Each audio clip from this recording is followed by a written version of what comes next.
Olá, bem-vindos.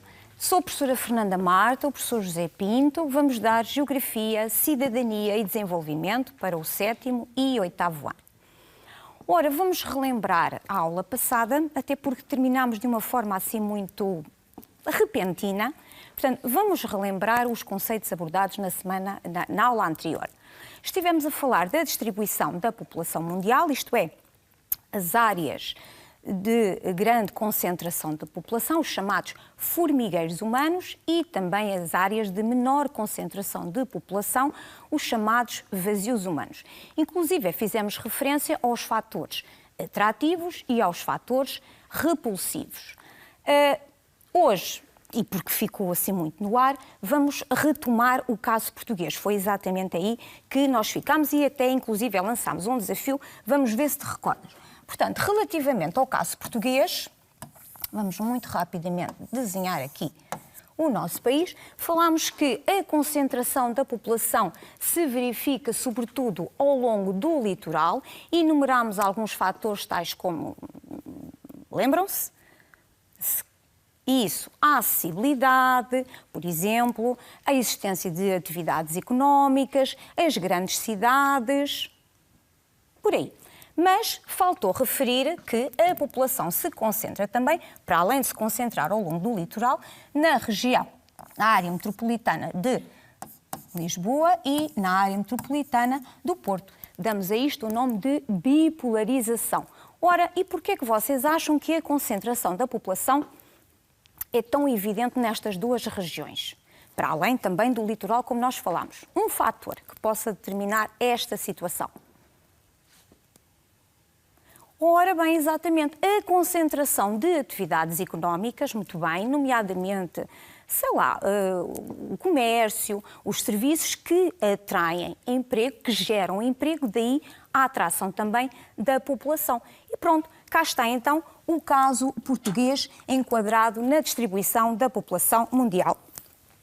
O tema da aula de hoje, ainda que esteja relacionado com a semana anterior, tem a ver exatamente com as migrações, com a mobilidade da população. Vamos falar em alguns temas relacionados com as migrações, nomeadamente o tipo de migração, a motivação, isto é, as causas das migrações, eventuais consequências, quer para as áreas de partida, quer também para as áreas de chegada, os fluxos migratórios e relembrar também, enquadrado nos fluxos migratórios, através do mapazinho, vamos relembrar também quais são os principais elementos de um mapa. Se houver tempo, vamos também abordar o caso português, senão teremos também um desafio no final. Ora bem, então agora vamos passar a palavra ao professor José, que vai começar a abordagem do tema. Então vamos lá começar. Então, vamos começar pelos tipos de migrações, e nos tipos de migrações nós temos, primeiro, que esclarecer alguns conceitos, alguns que vocês já deveriam saber, outros que vão aprender hoje. Então, o primeiro conceito que nós temos é o conceito de emigração. E o que é a emigração? É a saída de população de um país para o outro para ir trabalhar ou residir. Como está ali na figura, de Portugal para o mundo. Depois, outro conceito que também tem que saber é o conceito de imigração. E o que é a imigração? É a entrada de população de um país estrangeiro para trabalhar ou residir no nosso país. Neste caso, do mundo para Portugal. Agora, conceitos que talvez não sejam novos para vocês, mas para alguns, se calhar, são. Então, começamos pelo conceito de êxodo rural, e o êxodo rural é a saída de população das áreas rurais para as áreas urbanas. Temos o contrário do êxodo rural, que é o êxodo urbano, saída de população das áreas urbanas para as áreas rurais. Depois, podemos ainda acrescentar as migrações intercontinentais, que são migrações que se realizam entre continentes diferentes, neste caso aqui, entre Portugal e Angola, Portugal no continente europeu, Angola no continente africano. Depois, migrações intracontinentais, que são migrações que se realizam dentro de um continente, neste caso, entre Portugal e Alemanha, ambos os países fazem parte do continente europeu. Depois, migrações pendulares. As migrações pendulares são aquele género de migração que muita gente faz todos os dias e o nome vem do pêndulo do relógio. O tal vai e vem. O que é que acontece? As pessoas saem de manhã para o trabalho ou para estudar e regressam ao final do dia. Geralmente realizam-se entre uma cidade e a área envolvente. Depois temos as ditas migrações sazonais. São um tipo de migrações temporário e que geralmente acontecem sempre na mesma altura do ano, em que as pessoas vão para certas determinadas zonas numa certa periodicidade para fazerem o quê? Ou para trabalhar, ou por uma questão de férias. Neste caso aqui foi para a apanha do tomate, mas poderia ser, por exemplo, para passar férias. Muitas famílias passam todos os anos, férias no mesmo sítio, por exemplo, no Algarve. Agora, aparece um esquemazinho que vos vai mostrar como é que podemos classificar então as migrações. Então, em termos de migrações, podemos classificá-las quanto à duração. E quanto à duração, podemos ter migrações temporárias e, dentro das temporárias, as tais migrações pendulares, as tais migrações sazonais, todas as migrações que tenham um espaço inferior a um ano, uma duração inferior a um ano. Depois temos as definitivas. E dentro das definitivas encaixam todas as migrações com uma duração superior a um ano. Depois, quanto ao espaço, podemos classificar as migrações em internas, e elas são internas quando falamos, por exemplo, desde do rural ou desde do urbano, que é dentro do mesmo país, ou então migrações externas, e nas migrações externas estamos a falar de imigração ou imigração. E o que é que acontece? Muito simples. Ainda podemos acrescentar a este caso aqui na imigração e na imigração, podemos acrescentar ainda as intercontinentais ou as intracontinentais, as tais que eu vos disse, que eram entre continentes diferentes ou dentro do mesmo continente. Isto quanto à duração e quanto ao espaço. Agora, quanto à tomada de decisão, surgem outras classificações e aqui temos livres, quando as pessoas emigram de livre vontade, elas saem do seu país ou da sua área de residência de livre vontade, ou então forçadas, quando algo as obriga a emigrar. Pode ser uma guerra, pode ser uma catástrofe natural, depois vamos ver mais à frente estas situações. Depois ainda, no que diz respeito às classificações, podemos classificá-las perante a lei. Perante a lei, elas podem ser legais ou clandestinas. Legais são aquelas que as pessoas imigram com o conhecimento tanto do país de origem como do país de chegada. As clandestinas, muitas vezes, não estão dentro da lei. Avancemos. Agora, motivações das migrações. Em relação às motivações das migrações, elas podem ser muito variadas. Começamos pelas causas económicas e nas causas económicas provavelmente será o tipo de migração ou a causa de migração que mais gente obriga a emigrar.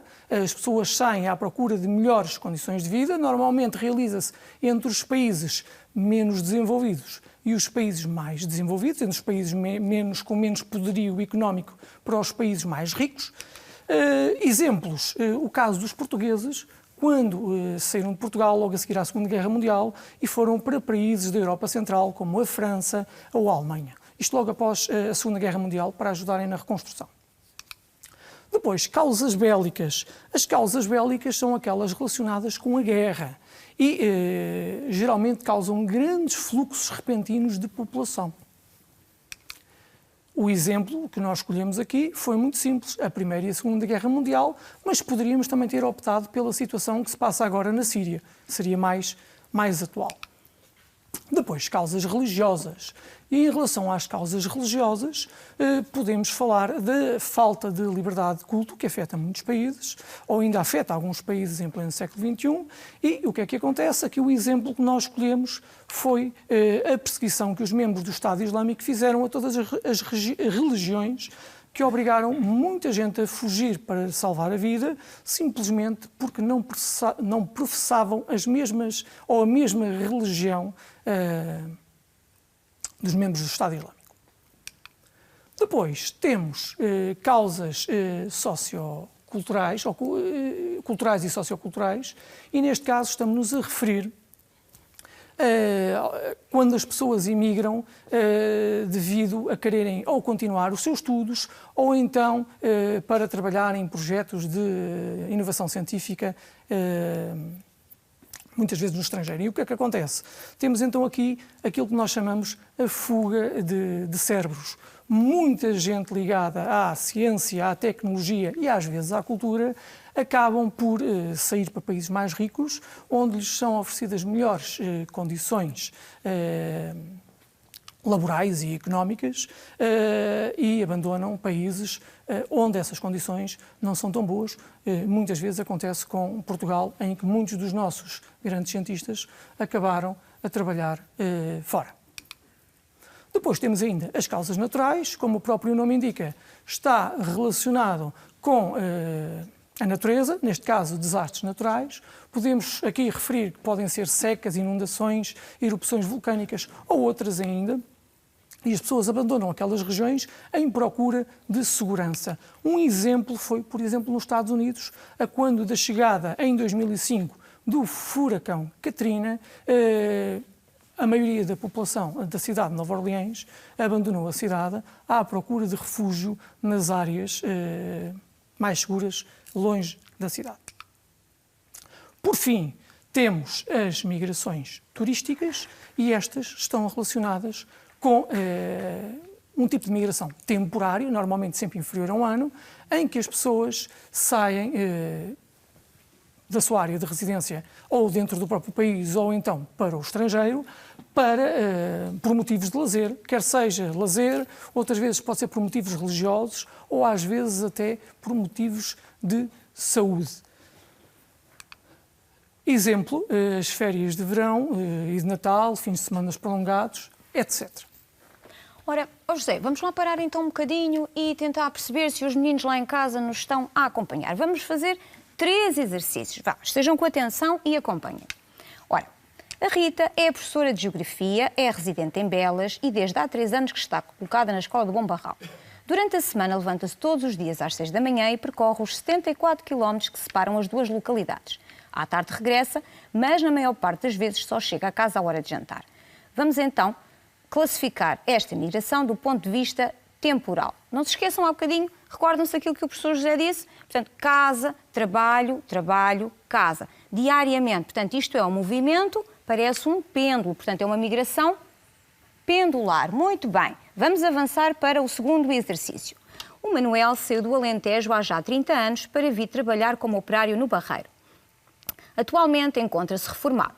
No entanto, não regressou à sua aldeia, pois quis ficar perto dos filhos e netos. Ora, este movimento migratório designa-se, atenção à palavra, aldeia. Portanto, saiu da sua aldeia e foi viver para uma cidade. Então, isto é uma migração, isto chama-se, designa-se de, muito bem, êxodo rural, correto. Finalmente, um terceiro exercício, fica atento. O Pedro fazia a sua mala, arrumou as roupas, os livros, os brinquedos, pois partia no dia seguinte de férias para o Algarve, tal como era costume todas as férias grandes. Estava naturalmente muito entusiasmado com a ideia de passar 15 dias na praia, longe do Porto. Este tipo de migração, do ponto de vista temporal, podemos classificá-la como, atenção, portanto, fala aqui nas férias grandes, estações do ano, portanto, é uma migração sazonal. Muito bem, correto, estão atentos. Vamos prosseguir agora com as consequências das migrações. Já falámos nas causas, passemos agora para o professor José. Muito bem, consequências das migrações. Então, as migrações têm muitos reflexos que podem ser demográficos, sociais, económicos, tanto nas áreas de partida como nas áreas de chegada, e dependem das características dos seus migrantes. Então, vamos começar por ver, para as áreas de partida, quais são as consequências demográficas. Então, começamos pela diminuição da população absoluta. É lógico, se saem, a população vai diminuir. Passamos para o envelhecimento da população, porque quem sai são muitas vezes os jovens. Depois, para a não renovação das gerações, porque se saem os jovens, normalmente são os jovens que têm filhos, logo vai haver uma redução da natalidade, o abandono das áreas rurais e o aumento da taxa de mortalidade, porque muitas vezes assiste-se então ao tal envelhecimento da população e a probabilidade de aumentar a taxa de mortalidade é maior. Agora vamos ver as consequências socioeconómicas. Então, começamos pela diminuição da população ativa, saem os jovens, são as pessoas que estão em idade de trabalhar. Depois, há uma redução do desemprego, porque há menos gente disponível para trabalhar. Há a predominância de mulheres e idosos, porque normalmente sai primeiro o marido para trabalhar e só mais tarde, ou às vezes nem nunca, acaba por ir a mulher. Agora, aspectos mais positivos. A introdução de novas ideias, culturas e hábitos. Quando regressam os imigrantes, quer seja temporariamente ou definitivamente, acabam por trazer inovação. E a entrada de divisas é muito importante para alguns países que precisam destas divisas para as suas relações económicas internacionais, para comprar e pagar aos países estrangeiros. Agora vamos ver, para as áreas de chegada, quais é que são as consequências demográficas. Então, começamos pelo aumento da população absoluta, uma vez que recebem gente, o rejuvenescimento da população, uma vez que recebem gente jovem, o aumento da taxa de natalidade, os jovens estão em idade de ter filhos, o aumento da pressão demográfica, este já não tão positivo, e o aumento da população urbana. Normalmente os imigrantes vão se fixar nas áreas urbanas. Agora, consequências socioeconómicas. Começamos pelo aparecimento de guetos e bairros de lata. Muitas vezes os imigrantes vão se fixar em áreas mais baratas, porque não têm tanto dinheiro, mais desfavorecidas. Por exemplo, os portugueses, quando emigraram na década de 50 para os países europeus, muitos acabaram por se instalar em alguns bairros de lata. Por exemplo, quem não se lembra das bidonvilles francesas, talvez a mais famosa, Champigny. Depois, a disponibilidade de mão de obra barata. Os imigrantes muitas vezes trabalham por menos dinheiro que os locais, o que leva a uma pressão sobre os salários e condições de trabalho dos locais. Se os imigrantes trabalham por menos, muitas vezes os patrões tentam pressionar os seus funcionários a também trabalharem por menos. Depois, o aumento dos encargos da segurança social, uma vez que há mais gente. E, por fim, uma das piores consequências, que é o aumento do racismo e da xenofobia. Agora, chegamos aos principais fluxos migratórios. E nos principais fluxos migratórios, antes de começarmos, como vamos analisar o mapa, vamos recordar rapidamente quais é que são os elementos do mapa. Então, começamos pelo título. O título identifica o tema do mapa. Vamos olhar aqui onde é que ele está ali no cantinho, e o título são Migrações, Valor Acumulado 2010 e entre 2010 e 2015.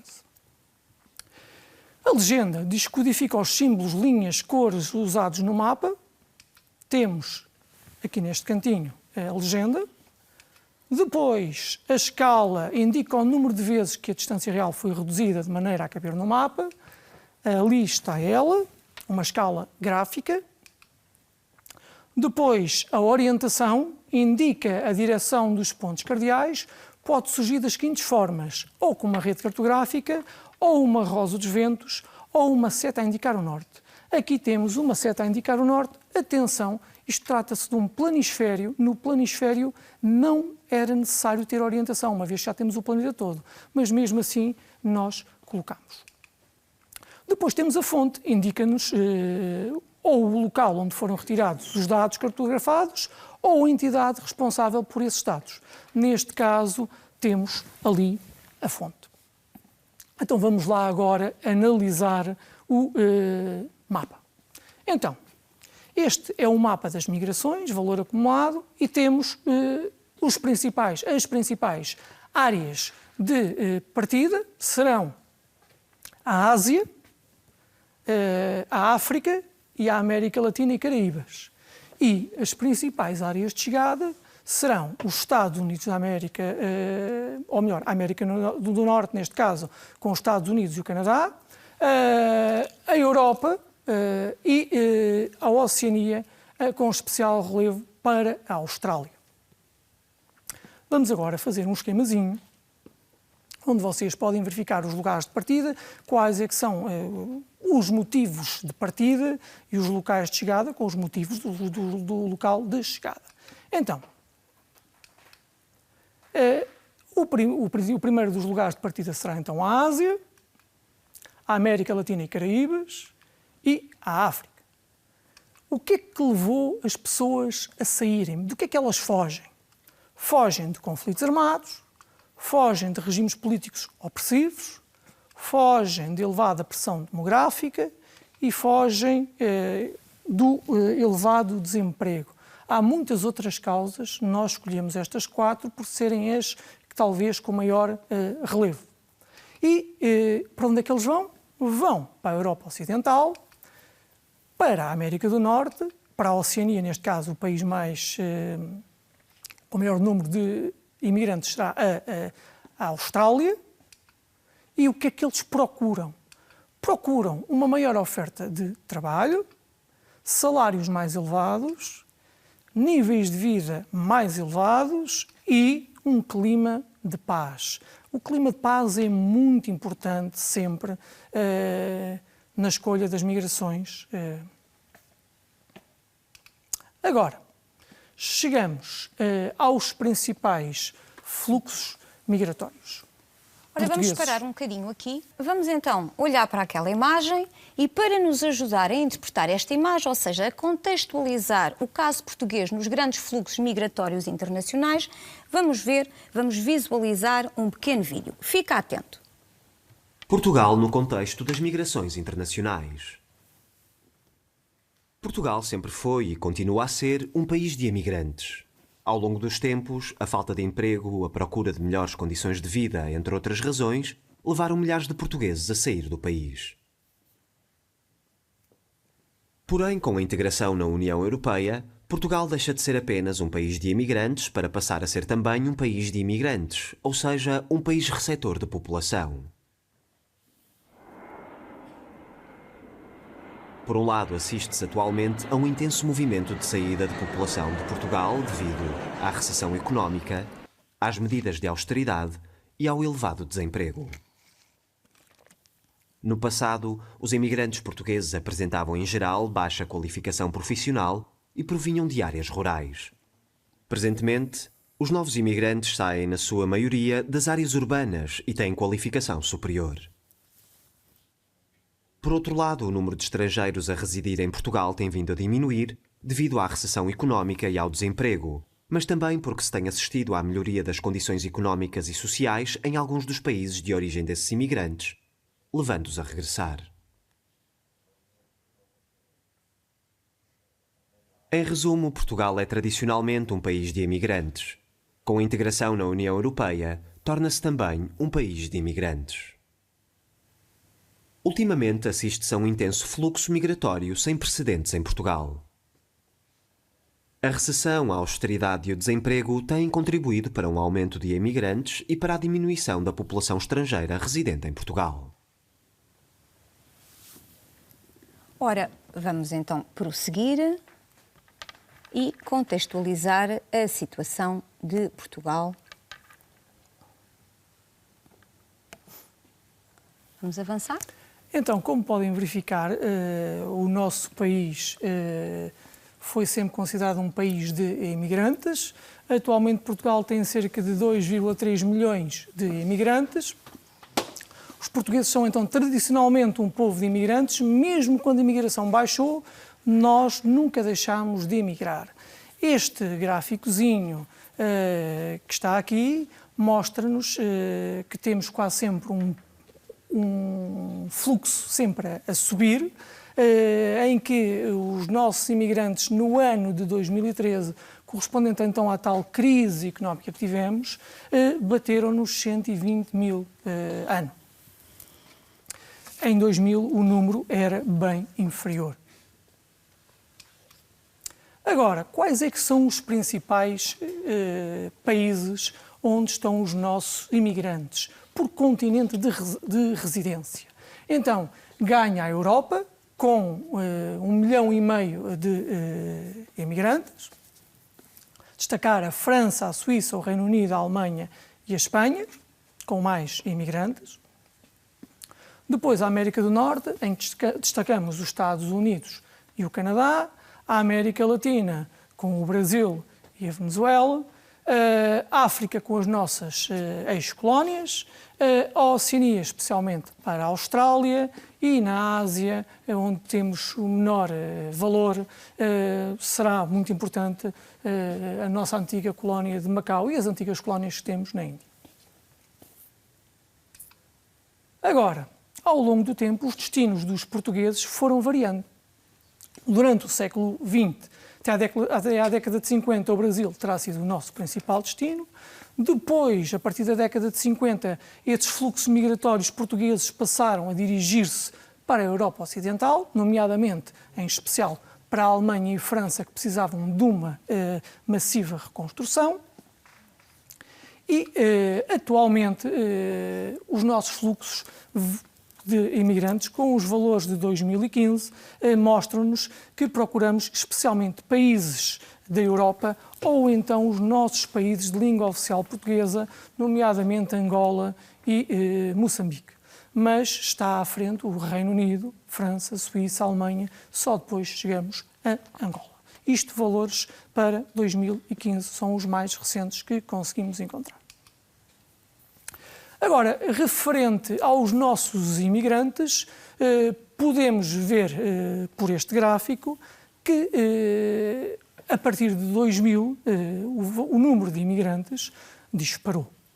Coincidiu com um período que as condições económicas estavam relativamente boas no nosso país e depois esse fluxo nunca abrandou muito com o pico que temos ali em 2018, o número de imigrantes residentes em Portugal, o pico mais elevado. E quais são essas comunidades as mais importantes? Destacamos os brasileiros, os ucranianos, os cabo-verdianos e os romenos. Ora, e vamos finalizar com uma atividade. Ora, cá está ela. Portanto, claro que ouviste com muita atenção aquilo que o professor José esteve a dizer. Vamos tentar apresentar uma consequência, ou duas consequências, da entrada da população estrangeira no nosso país. Já sabemos de onde é que eles vêm, agora vamos tentar perceber se é positivo, se é negativo, se é ambas as situações. Ora, pensem lá um bocadinho. Ora bem, em termos populacionais podemos falar em que termos? Portanto, haverá um aumento do quê? Isso mesmo, haverá, por exemplo, um aumento da taxa de natalidade, um rejuvenescimento da população, também um aumento da população ativa. E em termos mais negativos, quais os aspectos negativos desta entrada de população?